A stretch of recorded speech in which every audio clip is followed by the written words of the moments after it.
Welcome back to the new and improved podcast. Woo-hoo. I just realized, upon filming this, that we haven't come up with a new title for the podcast to rebrand it. But I wanted to do something involving our names, Greatshell, and involving movies. Okay. The cinema Greatshell. Film, Greatshell film. But something incorporating because our names are Greatshell. My name is Max. I'm the host of this podcast. This is my father. My name is Max Greatshell. He's Walter Greatshell. Yes. Our last name doesn't exist because it was changed by one of our immigrant forebears. Yes. And so the name went from some German name to the name Greatshell, which is just big and shell as one word. Yeah. And that's why we're on a beach this lovely. That's right. Sitting on the lovely beach, enjoying ourselves. This lovely. What day is it even? Wednesday morning. Wednesday, yes. Yeah. Ooh. The sun. I know. It's so The sun hot. is too bright. I can't handle it. Anyway, this is the new and improved Greatshell podcast. It is. And this episode, we're going to be talking about something near and dear to our hearts. That's right. Because we just saw the musical Godspell. Yes. And you were talking about who plays Jesus in Day Godspell. by day, day by day, oh dear Lord, three things I pray: to see thee more clearly, to spank thee more nearly, to punish thee more yearly, day by day. That's how that goes, right? I think so. Anyway, no, what we're actually going to be talking about is we just saw the new Tom Holland Spiderman Brand New Day. Nice. Yes, And, that was fun. And I want to talk about how the convolutions that the Spider-Verse has has gone through to get to this point, and that Marvel has gone through to get to this point. Yes. Because one of the things we saw before that movie was the new trailer for Marvel's Doomsday. Yes. With right. with Robert Downey Jr. As Dr. returning as Dr. Doom. Which is very returning very weird. Begrudgingly. No, I'm sure they paid him a lot of money. I'm sure there was nothing begrudging about it. No. But it's good that they just keep digging up the same stable of actors. Yeah. Year after year to be in roles like that. But it's actually kind of traditional because when I think about when I was reading Marvel comics in the 60s and 70s, they kept, you would think a character would die and then they'd be brought back. And so as a different character? Well, not usually as a different character, but they would certainly bring back the same characters over and over again. And sometimes they would be playing slightly different roles, Like I'm thinking about in the Spider-Man series, there was some kind of galactic war that went on, and Spider-Man and all the other Marvel heroes had to go into space to fight this battle. You're talking about that happened in Doomsday. I mean, not Doomsday. See, now I'm mixing them up because they want Doomsday to be their new Endgame. Right. So that happened in Endgame, I think, in one of the Endgames. Okay, well, all I know is that in the comic series, Spider-Man had to go fight this. All the Marvel heroes had to go fight this battle, and Spider-Man, and once they won against this enemy, they were all given rewards by this alien race.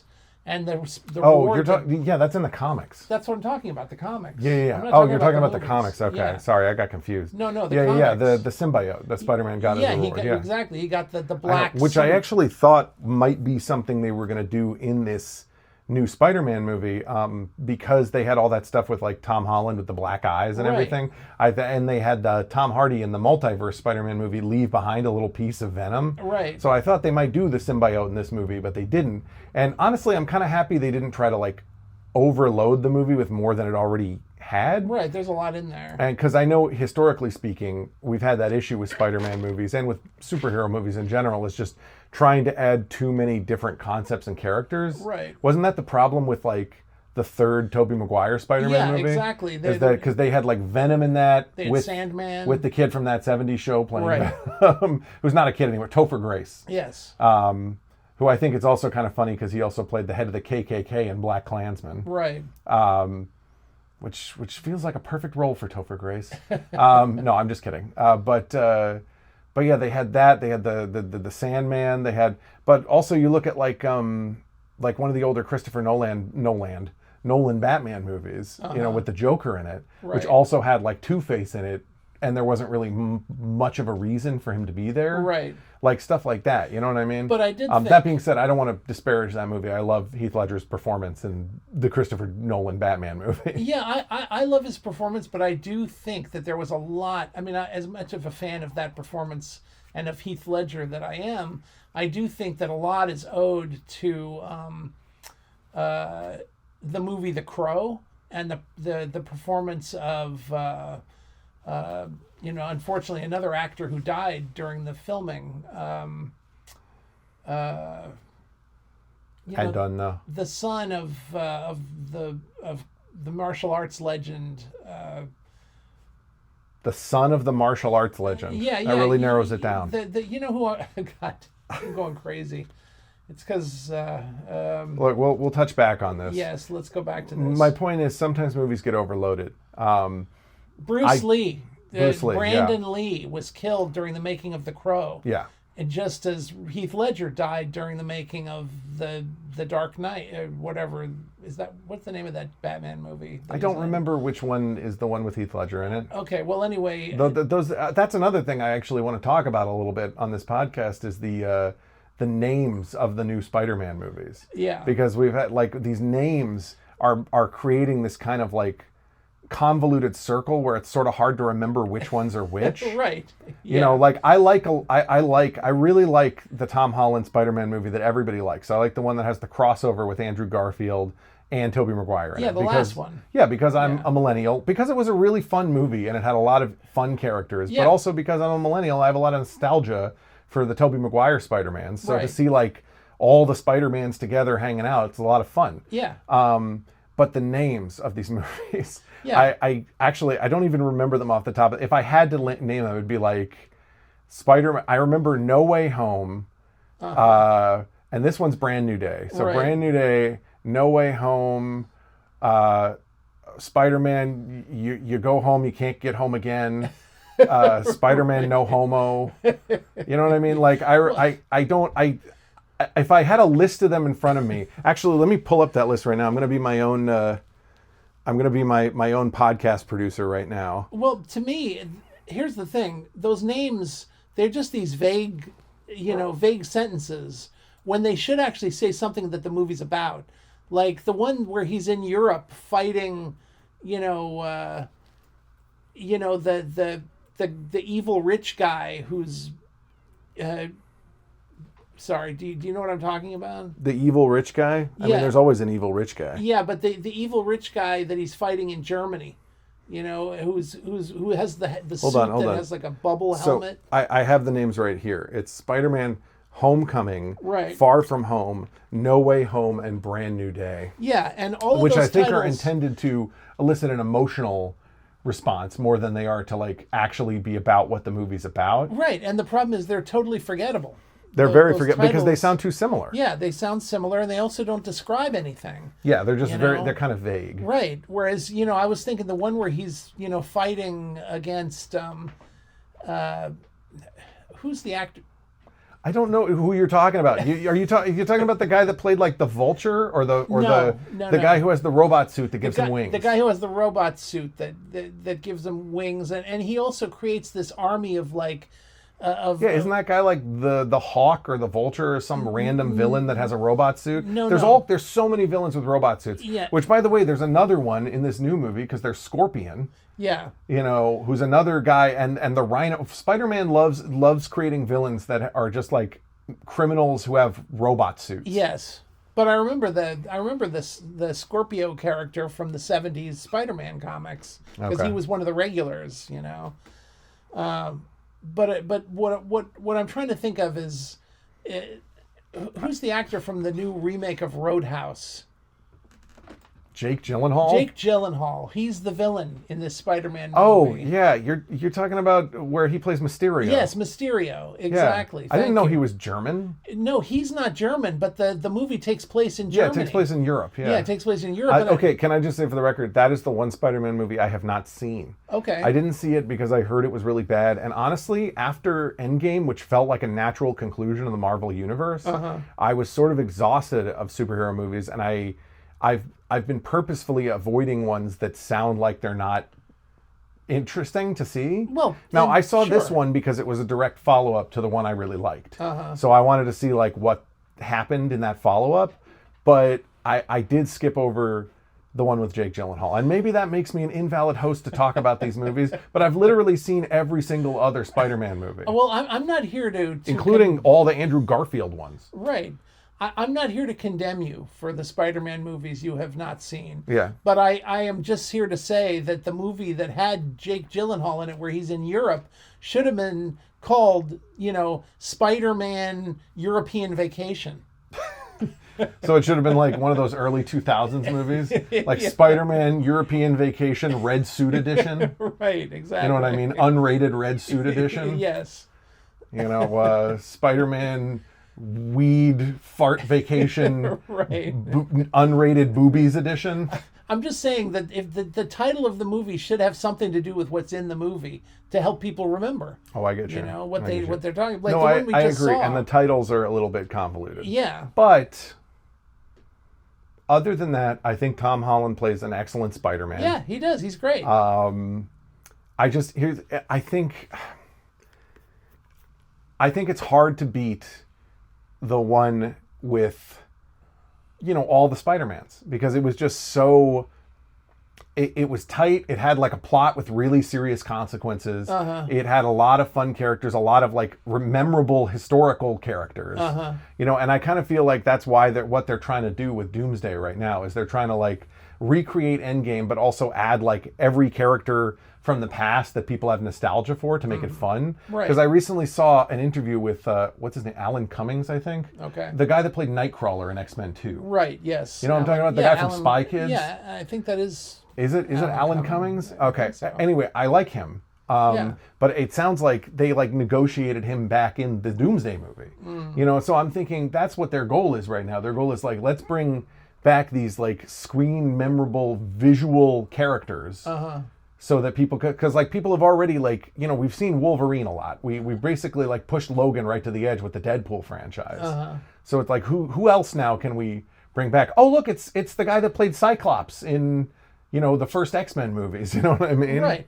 Well, and I think just beyond that, I think that there's a value in taking all of these properties that have a life of their own, but are not interconnected with each other, and uniting. Having some kind of merging. Yeah, so they can have all the people working at the same time on the same thing. Yeah, and in fact, we kind of saw that in that Flash movie, The Flash. Yeah. Because he's united with the Batman played by Michael Keaton. Yeah. I almost said Buster Keaton. Yeah. It was like a different guy. But I think it would be even cooler if they had gone even further and they had actually, obviously Adam West is dead, I think. But you couldn't. But it would be cool to bring in the old Adam West Batman. Yeah, show up. Okay, but they would modernize him. Yeah, they would have the old style Adam West Batman kicking people's butt in like a modern way. Yeah. But I would want to avoid that. If I made like a Marvel movie that had old iconic characters in it, I would want to make sure it was like with the first Spider-Verse movie, where those characters were kind of bound to the rules of their own universe. I agree. So when Adam West shows up, he's still doing the crazy crap that 60s era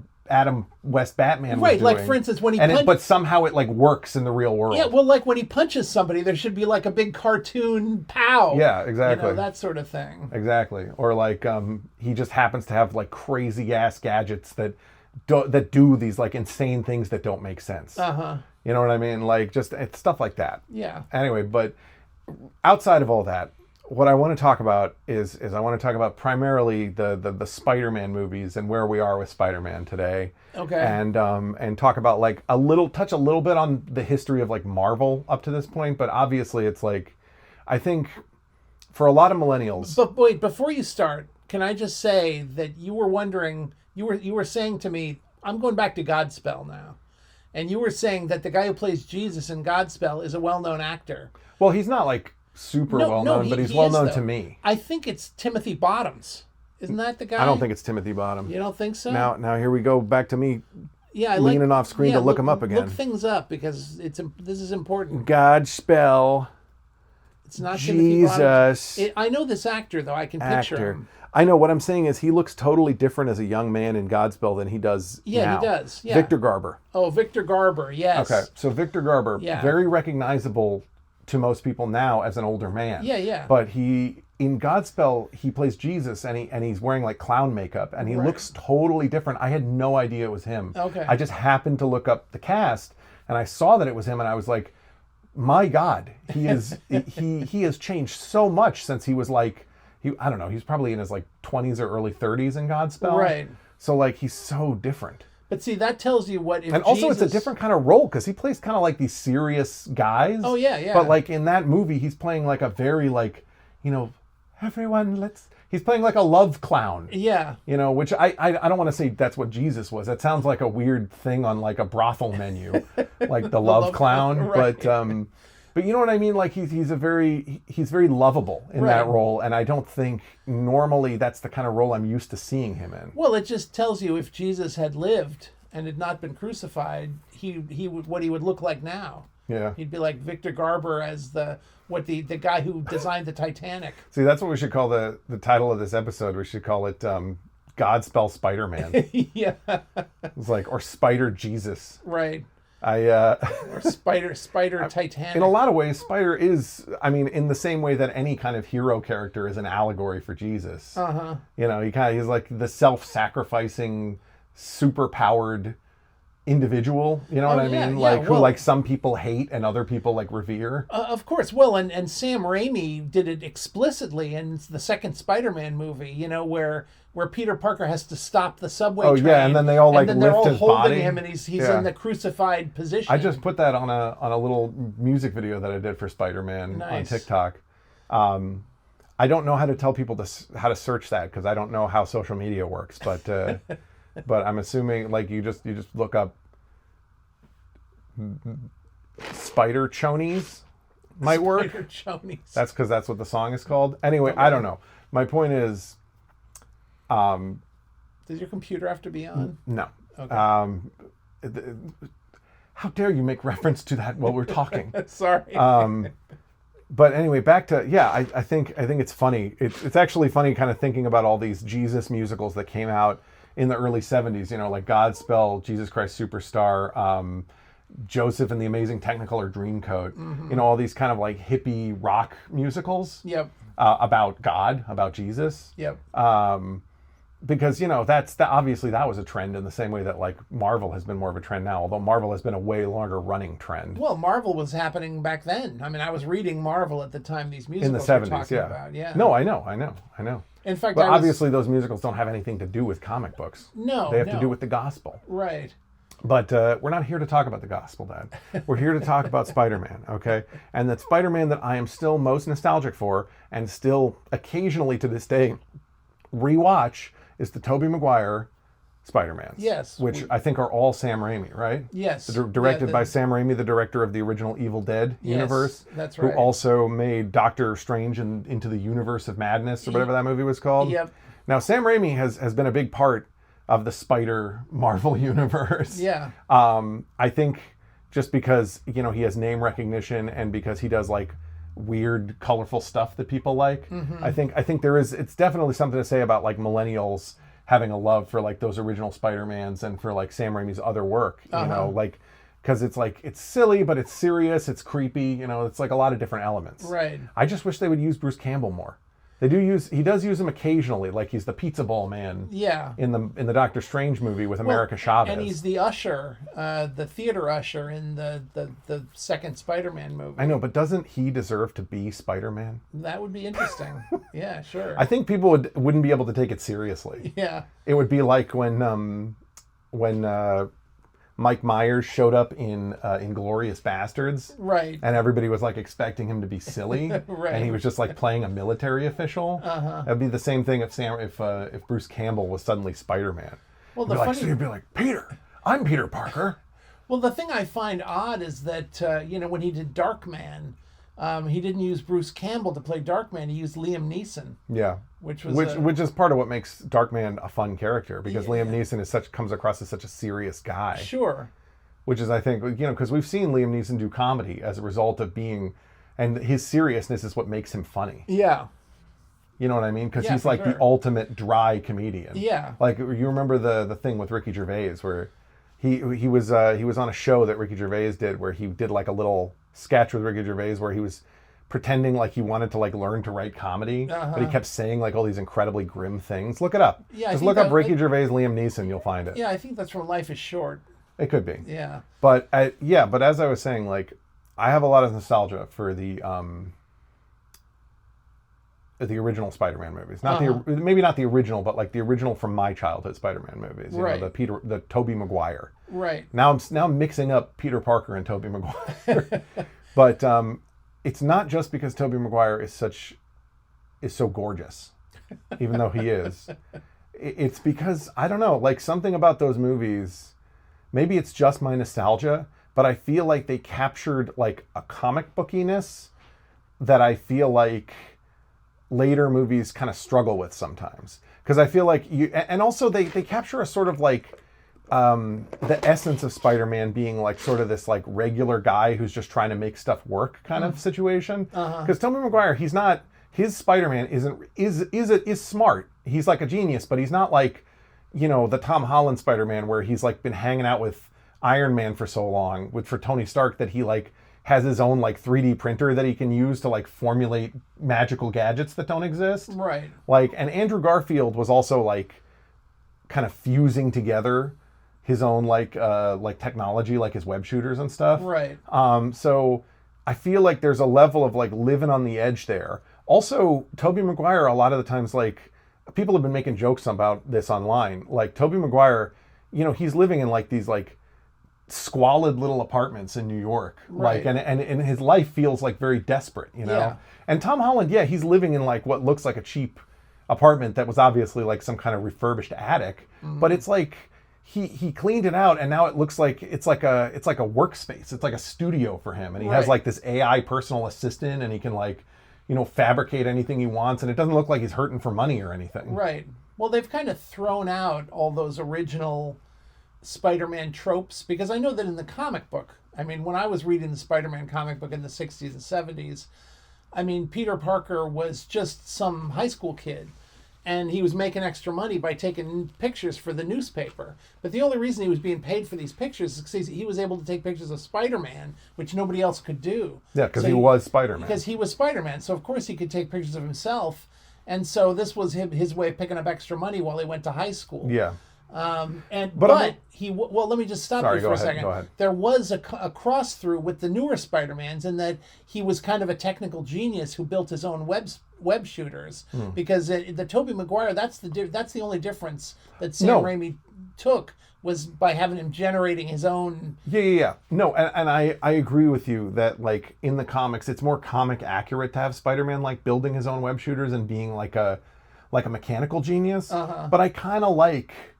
At the same time, I kind of like the alteration in the Sam Raimi movies that he doesn't really have any like fantastical technology. Right. Like he's a genius, and he's like an MIT level genius. Like he understands science and technology, but he doesn't necessarily have the resources at his disposal to like do stuff like build tech that doesn't exist. Right. And I kind of like that. I like it too. But I agree with you that it's not the most comic book accurate version, but I feel like at this point, comic books and the comic movies have become so interlaced with each other in all these different like universes and all these different stories and all these different versions of the characters that I don't think it really matters what character does what, because invariably speaking, there's probably a version of that character out there somewhere. Yes. So even though the Tobey Maguire Spider-Man, I'm saying is not the most comic book accurate version, for all I know, there might be comic books out there about that version of Spider-Man, the version that doesn't have all the tech. Right. I don't know. I haven't read all the Spider-Verse comics. Well, I don't. Well, I mean, I only know the Spider-Man comics that I read as a kid. Yeah. And when I read the ones as a kid, obviously Marvel Comics enjoyed playing with technology. That was part of the fun of Marvel Comics. You had the Iron Man with his his suit of armor, and you had Spider-Man with his little web shooters. Well, everybody had some sort of gadget. Not everybody, but a lot of the characters had some sort of gadget. Like you were saying, a lot of the villains had their homemade villain suits. Yeah. You know, and so that was part of the fun of Marvel, is playing with the technology this way. Well, it's that thing we talk about. I've thought about this a lot because, like, people say that there's all these superheroes that, like, don't have powers but use technology to augment their abilities. And I would disagree in a lot of ways. And I'm sure this is something somebody else has already talked about, so forgive me if I'm repeating stuff that has already been discussed. I'm not, so into comic book communities that I'm like super aware of what's been discussed and what hasn't. But I've always believed that the characters that have technology that gives them superpowers, those characters' superpowers are super intelligence. You know what I mean? Like, they have a level of intelligence that doesn't exist on Earth, that allows them to create things that are impossible for anyone but them to create. Right. You know what I'm saying? So, like, Tony Stark, he builds all this technology that doesn't exist. I think he's like beyond human level super intelligent. Right. And same thing with like Batman or something, like just in different ways. Right. But of course, predating all of those, you have something like Dick Tracy, who has a lot of technology that's just apparently common in his time. Like, he has the two-way wrist radio. Yeah. And he has the little flying thing. Well, yeah, if we're talking about a technologically advanced universe, that's a different thing. Right. But I'm talking about like the universes where it's like one character has a bunch of stuff nobody else has. Right. Because they invented it. But that's what's interesting to me. If you go back to the whole Dick Tracy thing, I mean, not to talk about Dick Tracy, but what was always interesting to me is why didn't like you did have the impression he did live in a universe where wrist radios were common with little TV screens on them and stuff. But if that was so, why didn't the bad guys have them? You know what I'm saying? Like, it was weird that only the good guys had the technology. I mean, it could just be a resource allocation issue, but I agree with you. That's just probably a writing issue. I mean, I don't know. I just think they wanted the cool technology associated with the cool good guy and not with the bad guy. No, of course. I'm not saying that. I'm saying this is my theory. I'm not saying this is where the idea spawned from. Right. Like, and obviously the universe that the character exists in is part of it too. Mm-hmm. Because I'm thinking, like, in that crossover movie with Tobey Maguire, Andrew Garfield, and Tom Holland is the only one of those three Spider-Men that has, like, the level of advanced technology that he does. Like, he's able to basically, like, cure all the villains from the past. Right. That Andrew Garfield and Tobey Maguire couldn't. Right. And the part of the reason is he lives in a universe with more advanced technology. And a big part of why that is because of who Tony Stark was in his universe. Right. So, you know what I mean? Because, like, the Avengers don't exist in the same way in the Andrew Garfield and the Tobey Maguire universes. Right. They exist in some other way, or other characters exist. Yeah. You know what I mean? Like, so it's just slight variations. Well, one thing that I find interesting is that in the old comic strips and comic books, Peter Parker's Aunt May is always this little white-haired old lady. She's kind of a pain in the butt. Yeah. In that she's always criticizing him, and she's always hurt. Which is what was accurate in the Tobey Maguire Spider-Man movies. And that's what I was about to say, is that was one where Sam Raimi enjoyed that trope. Yeah. But that was the one that was thrown out with Tom Holland, because with Marissa Tomei. We suddenly have the sexy Marissa Tomei Aunt May, which is, nice. I don't know if I would say sexy. Well, I think Marissa Tomei is, attractive. she's getting on in years. Okay, but I'm just saying. I agree that she's more attractive than like a 75-year-old white-haired woman. Exactly. Like, now here's the funny thing about. That's not fair of me to say. Everyone is attractive in their own way at their own age. How we're talking about, engage in this ageism? You know what I mean. Anyway, the funny thing to me about this whole thing about Marissa Tomei is that you never really see her dating. Even though she is attractive, right? But in the original Spider-Man comic strips that I used to read in the newspaper, there was a whole series of comics where Aunt May is actually dating Dr. Octopus. Oh, God. And they're, like, in love. And so for a while there, it's looking like Dr. Octopus is actually going to be Peter Parker's stepdad, which is kind of funny. And he's really nice to Aunt May. and stuff. And so he and Peter have this kind of heart-to-heart talk at one point. Is this like before he's a villain, or is this after? No, this is after he's a villain, and that Peter Parker is very disturbed by what's happening. Okay. But when he shows up, he doesn't have his, he doesn't like have his 6 arms on or anything. But how can, if he's already like part of the Sinister Six and stuff, like how does that all fit in? Well, it's, who knows? All I know is that it's the comic strip storyline. I forget how he and Aunt May meet, but they somehow there's a whole romance. Okay. Between the two of them, anyway, which I always thought was kind of funny. That's something I actually want to talk about, and it would be funny in those. Oh man, I can't remember. Why do I keep forgetting his name? Those Tobey Maguire Spider-Man movies. My favorite one of those is the second one with Dr. Octopus. Me too. And it would be funny if the Dr. Octopus in that dated the Aunt May in that. Yeah, it would be. Because they seem like very different characters. Yeah. But yeah, that Spider-Man movie is definitely, like, in my opinion, the crown jewel of Spider-Man movies. It is. I would say that one and the Spider Multiverse Tom Holland one are my two maybe favorites of all time. Yeah. I do like the first Tobey Maguire Spider-Man movie too. Yeah, me too. But the third one's a little bit all over the place. And the Andrew Garfield movies I've never been a huge fan of. Which is not saying that's anything to do with like Andrew Garfield. No. Like his performance in them is great. I just think the movies are a little bit dry and a little bit slow. Yeah. And like, I don't know, it kind of feels like somebody was trying to do like Christopher Nolan Spider-Man movies with them. And it didn't really work super perfectly. Yeah. And that's not to like insult anybody who likes those movies. I just feel like they're kind of flat comparatively to most of the Tom Holland ones and the Tobey Maguire ones. Yeah, I would agree. I feel like, obviously they were trying to refine the process and like, make the fans happy at the same time. That was another thing. When we went to see this movie, there was like a little intro by Tom Holland where he was like, we tried to make the best Spider-Man adventure that you could have the most fun with. And I hope you all enjoy it very much. Right. And I'm just like, cheerio. Yeah, it's like, come on, man. Like, just promise me that if I'm ever in a position to make a movie that's going to be like seen by people, that I don't do an intro like that. Yeah, I will say I thought that intro was probably very confusing to most of the young kids who are seeing Spider-Man. It's like, wait a minute, why is he talking like Harry Potter? Oh, you because using his British accent? Yeah, he's this British guy, and he's not British as Spider-Man. It's like, why is he British? Yeah. I know at some point everybody has to learn the long-standing tradition of British actors playing Americans and occasionally vice versa. Yeah. I'm thinking. I feel like the first time that was really put into stark contrast for me was I had seen a lot of Hugh Laurie playing House, and then I saw some sketch comedy from earlier in his career where he was like using his Cockney accent, right? And I was like, what? Yeah. I was like, that couldn't be more different. Going from like, what do you think is happening here, to like, hello, governor. What's all this then? You got some gum behind the counter? Like, right. You know what I mean? It was kind of a jarring contrast for me to come across. But I should have known because his American accent is kind of muddled. Yeah. I mean, it's good. It's good for the character. But I just mean like, it's unique. It's different, and I never knew why it was different. And now you know.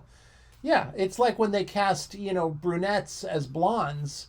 There's an oddness, you know what I mean? If you give somebody who's a brunette blonde hair, it makes them a little striking in a weird way. Yeah, but, ultimate example, Legolas. Yeah, right, exactly. Like Orlando Bloom in a blonde wig with blue eye contacts. Yeah, right. Yeah.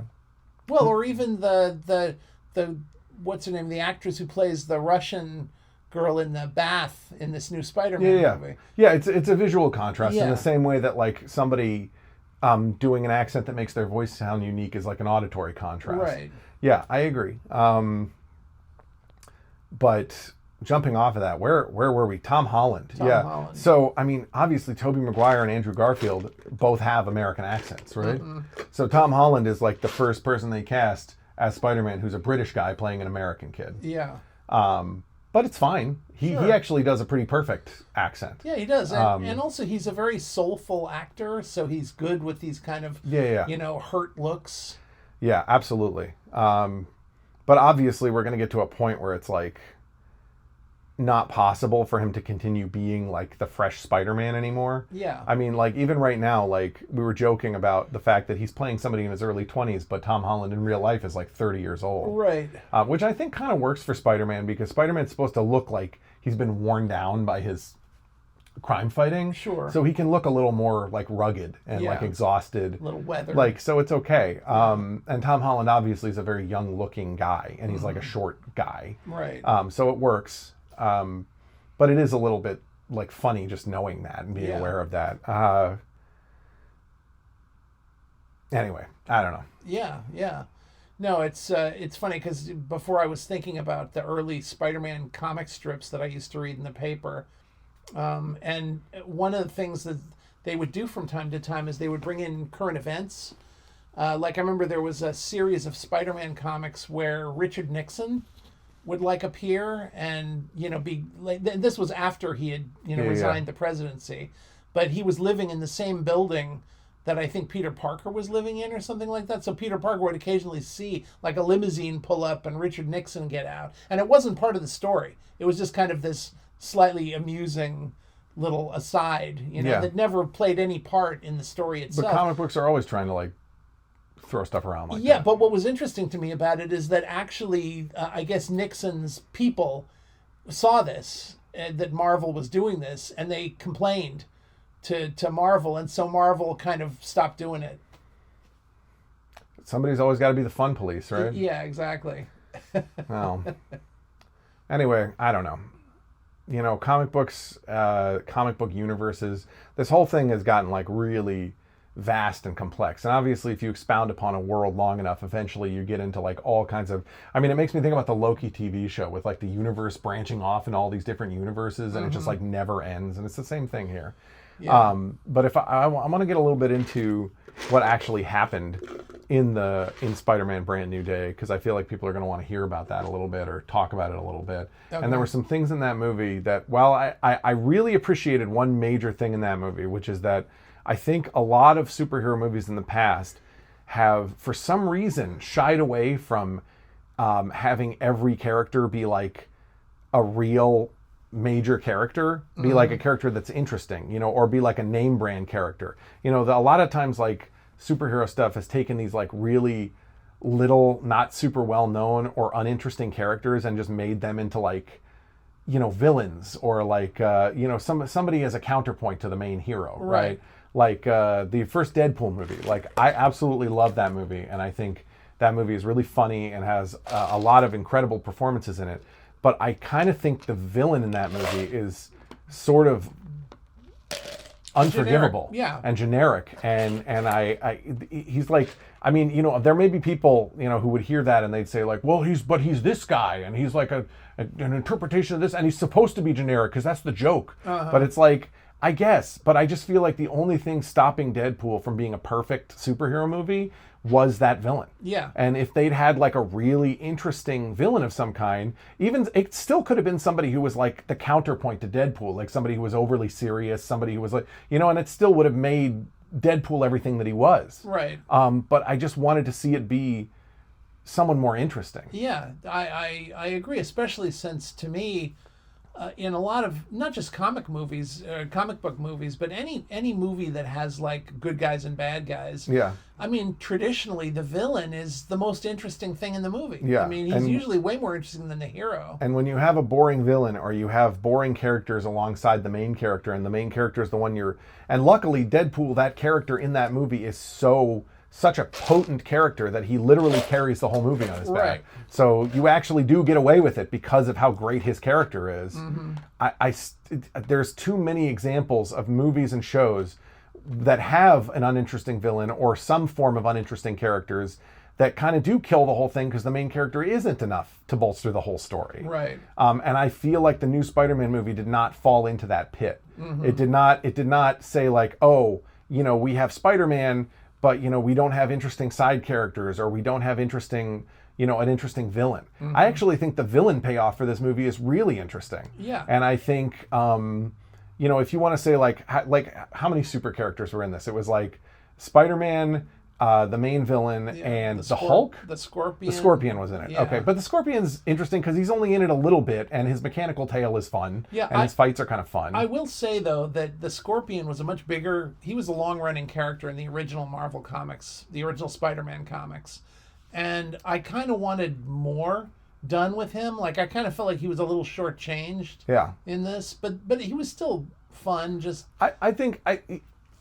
If they're going to have an additional character thrown in who's a villain, and they just want to throw in like a side villain, I don't think using one of Spider-Man's like guy in a mechanical suit characters is a horrible idea. No. Obviously, I wouldn't want to see, Doc Ock brushed off. Right. But if it's somebody like the Scorpion, I don't know if it matters that much to me. Here's my critique of that, though, which is that you were talking about the Andrew Garfield movies, and they did the exact same thing with the Rhino. With the Rhino, yeah. And I always really liked the Rhino, and by having him played by Paul Giamatti, that was very funny. Yeah.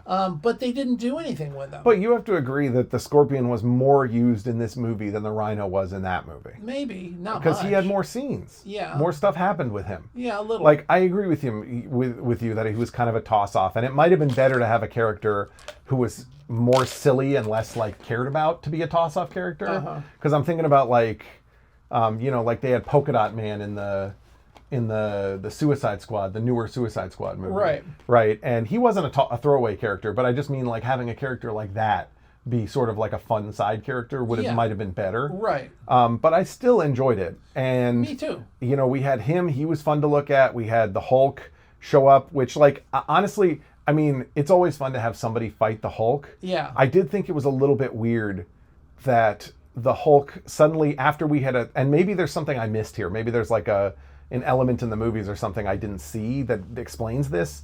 But I thought it was weird because I thought that Mark Ruffalo Hulk had gained control of his powers and found a way to merge his Hulk self with him without giving one personality more control of the body. Right. And then all of a sudden in this movie, he's like terrified of becoming the Hulk again and wearing an inhibitor to prevent it. And I didn't really understand why suddenly he's out of control again. I agree. It seemed like they had kind of gone against what had already been established, which was strange. I think maybe it was just because they thought that the audience might get excited if they could see like the traditional Hulk again. Right. You know what I mean? Because everybody's been so accustomed to the Smart Hulk that maybe they thought people were like, well, people are going to want to see the Smash Hulk again. Right. Because they even have the scene where he's like talking to his college class and there's like, and like one of the kids like goads him into being like Hulk smash or something. Right. So like maybe that was the thinking. Well, but like, even if that was the case and they wanted to do that, you could come up with some way to do it without violating the established reality that we've already seen. Yeah, I guess that's true. Like, I don't know, find a way to like piss him off enough that he completely loses control again. Yeah, or like something. I mean, like maybe if he had like, I don't know, like somebody close to him in danger or something. Well, or if the mind control girl was able to break his to focus. do it by getting into his brain. Yeah, that's actually a better solution than the one. Yeah. You're right. That could have worked. But anyway, like before we go any further, and the reason I haven't said this earlier is because I figure if you're watching this video, you probably know that there's going to be spoilers in it. But this is kind of like the main spoiler of the movie, so I'm just going to put a little spoiler alert here for this. Yeah, I was actually avoiding saying it, but well, I think we should talk about it. Just going to give it away. Yeah, who cares? Yeah, you're right. Like we're doing an analysis of like Spider-Man here. Yeah. I think we have to assume that people watching this are either people who have seen the movie and want to hear it talked about, or people who haven't seen it and don't care. What if we do it in like a little code, like we start the words with different letters, like Bean Bray? Bean Bray. I'm just kidding. Boob. Boobfessor Bex. Right, exactly. Booberry Bex. Yeah. Yeah, no, the main villain in this movie turns out to be, after basically like kind of operating behind the sidelines as like a psychic entity hopping bodies, is Jean Grey. Is like a teenage Jean Grey who's upset that her sister was like kidnapped and murdered by experimenters experimenting on mutants. Because, everybody always hates mutants in the Marvel Universe. Everybody's always like, ew, mutants, so gross. Right. Other superhumans, whatever, but ew, mutants. Now, the thing is, I never read the X-Men comic books. Yeah.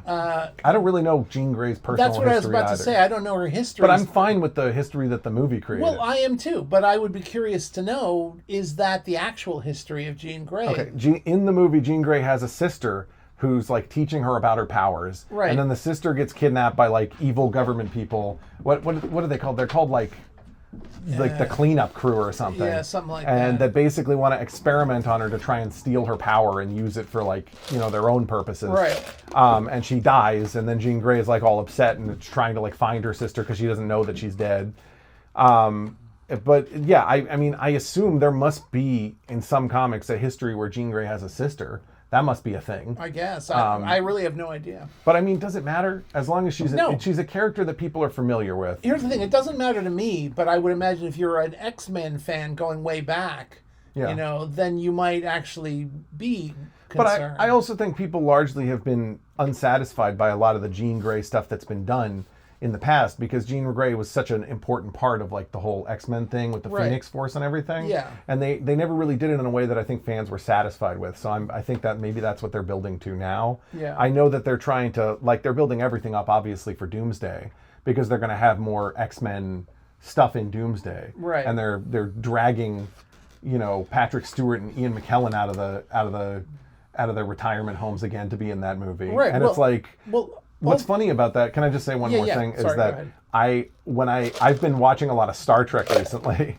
and when when that movie, the trailer started, the first thing that came up was like Patrick Stewart's face. I thought it was going to be some kind of like a Star Trek movie thing. Right. But then it's like, no, it's the X-Men in Doomsday. Yes, it's not Picard this time. Although I was thinking they should fold Picard into this whole thing too. Oh God. But that's what I'm saying. Every time they start a trailer that has old Patrick Stewart in it, they always start with like a close-up on his face where he's like introspecting about, you know what I mean? They still force him into be like this this kind of like sad thoughtful old man. geriatric. Yes, exactly.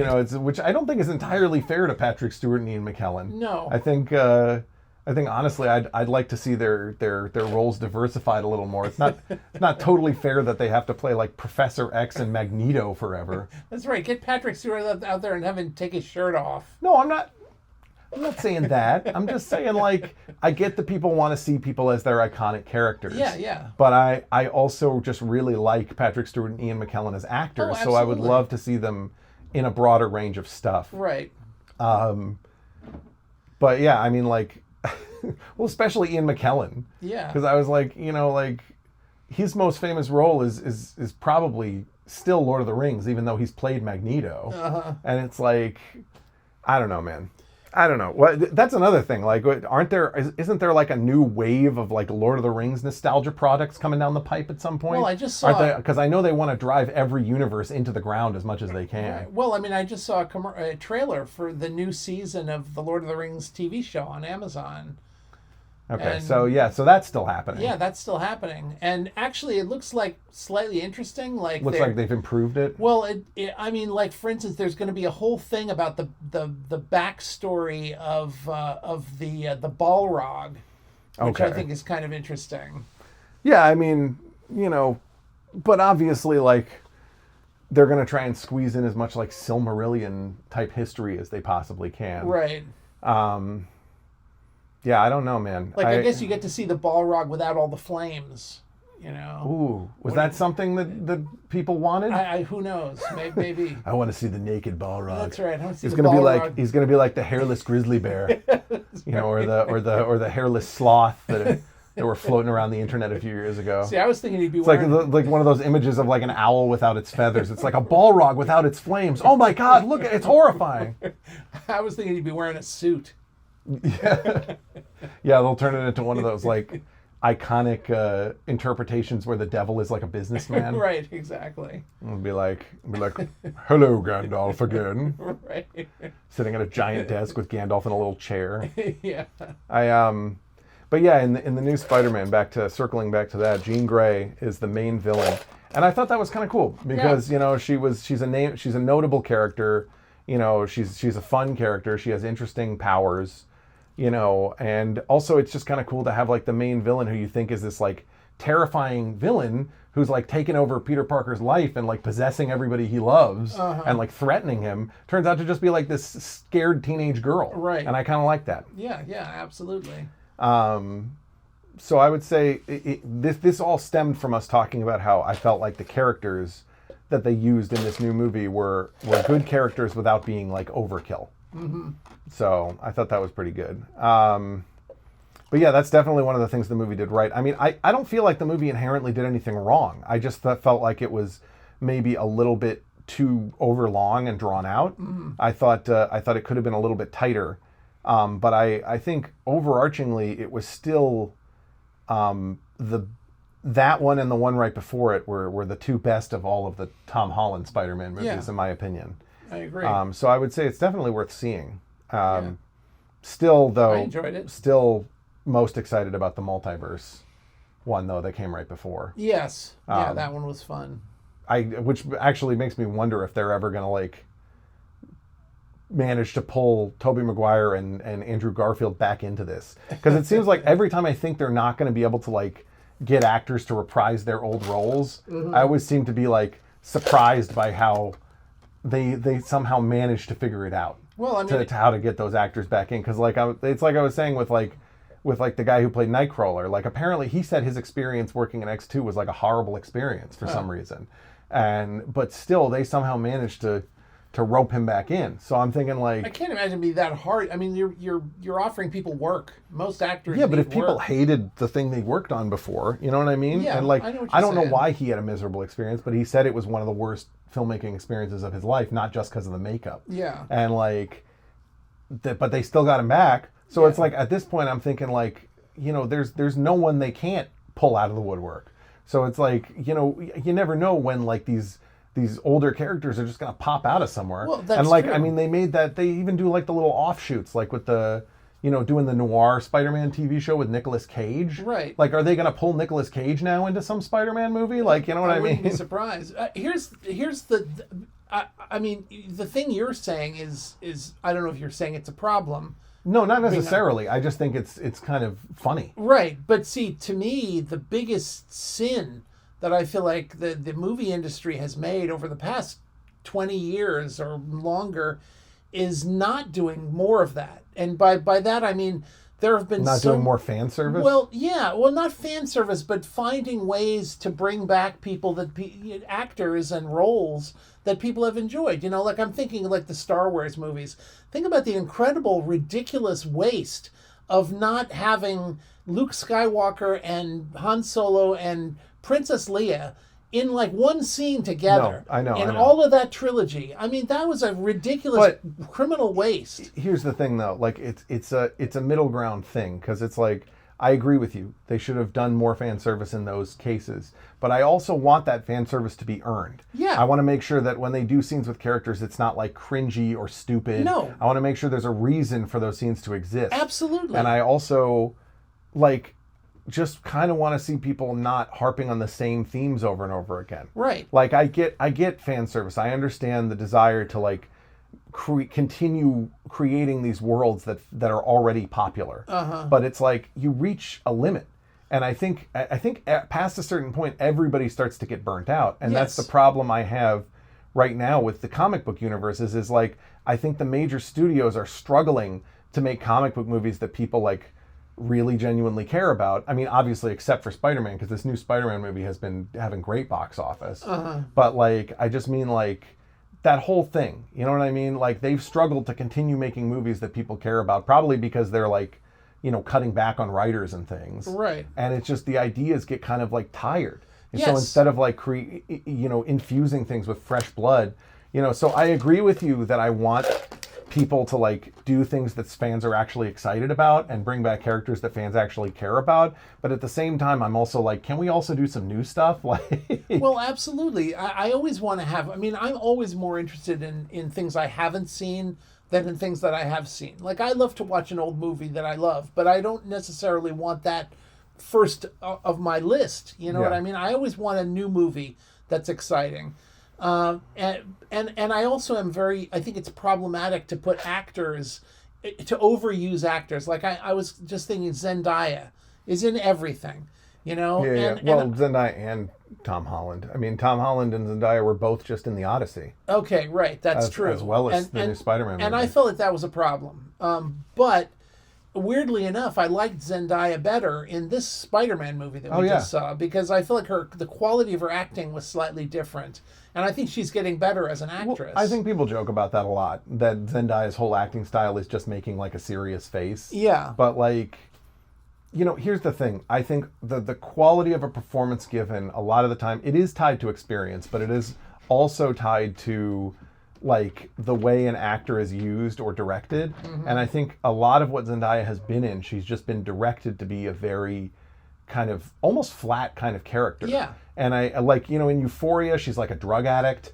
In Dune, she's like the very serious, like, right, you know, like the like Fremen, desert warrior lady. Yeah. You know, and in Spider-Man, it's like really the only role where she's like just playing a regular person. Right. So like, it's not entirely her fault. I think it's a lot of it is the opportunity she's been given. Yeah, I would never blame Zendaya. I mean, she's just doing what actors need to do. She's working, and that good. You know, more power to her. I'm just saying that the industry, you know, needs to find some other actresses to do some of these roles. But I kind of feel like what we're complaining about here is like counterproductive to the other thing we're talking about, because we're saying like we need to find new actors, but then we're also saying like reuse older actors that have already played these roles. Right, but the thing is I don't think, okay, as much as I like Zendaya, and I really liked her in the movie The Drama. Did you see that yet? I didn't, but I've heard good things. She's really good in that.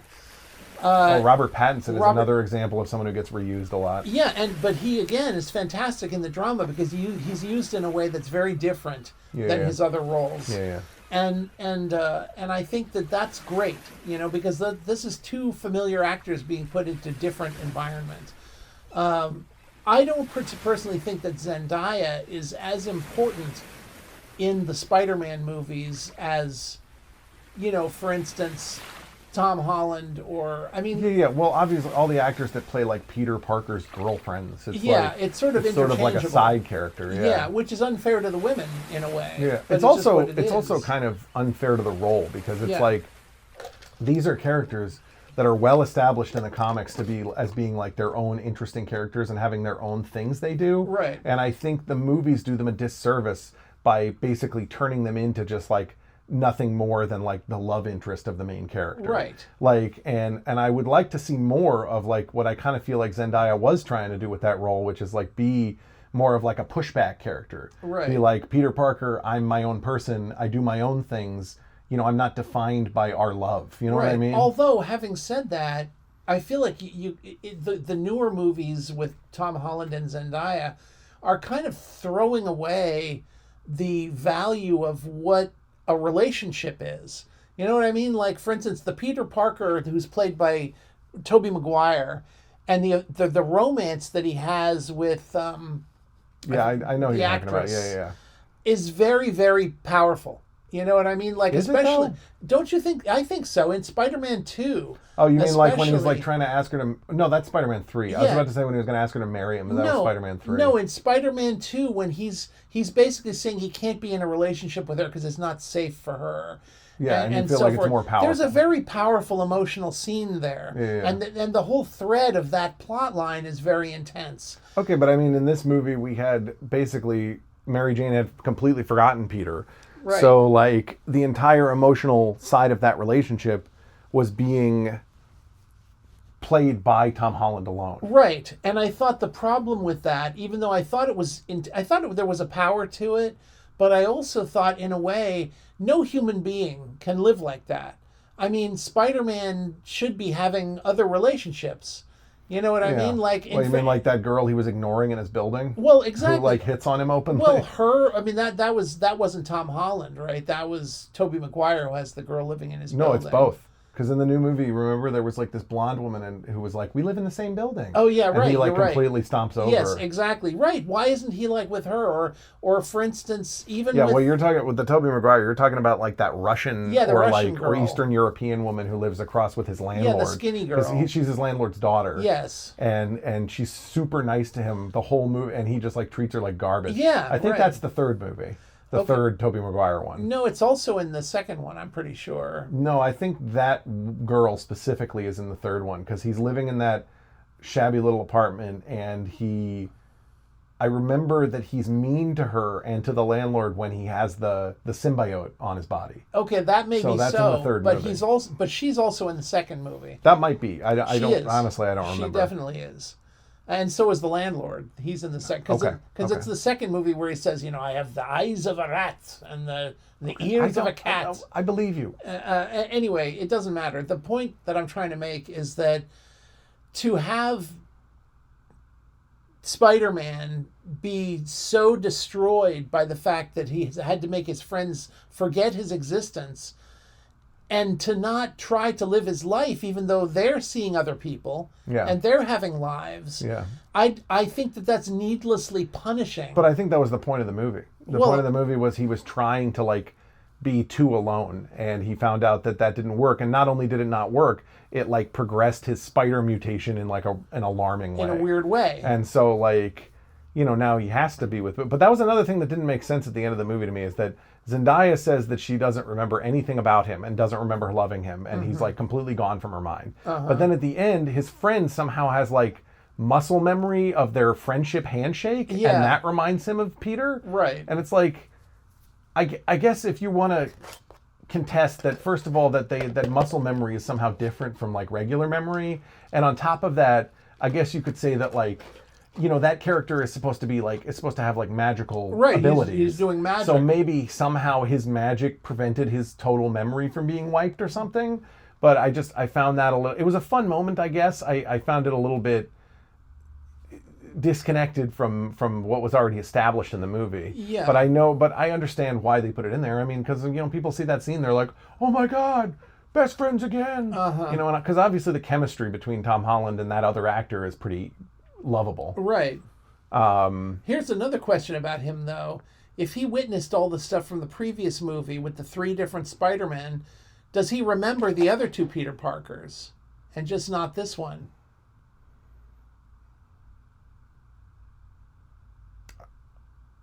I don't know. His memory being wiped. That's a good question. Does he remember the events that took? Yeah, I think he does. I think he has a version of the events in his head that are probably different, but I'm not sure. Right. So that's something they may have already explained, and I just somehow missed it. I'm not sure. Yeah.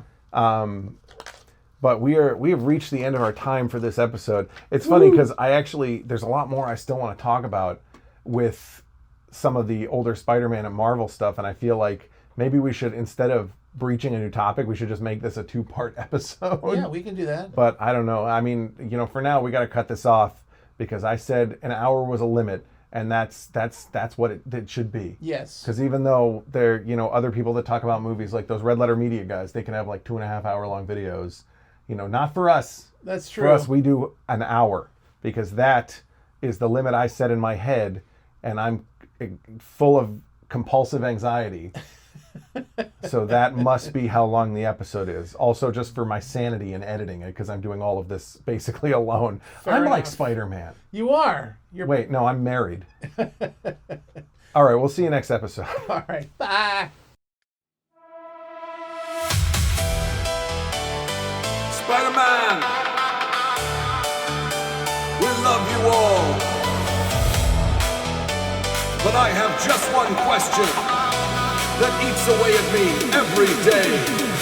Hey, what style are your shoulders? Do you have pepperoni nipples under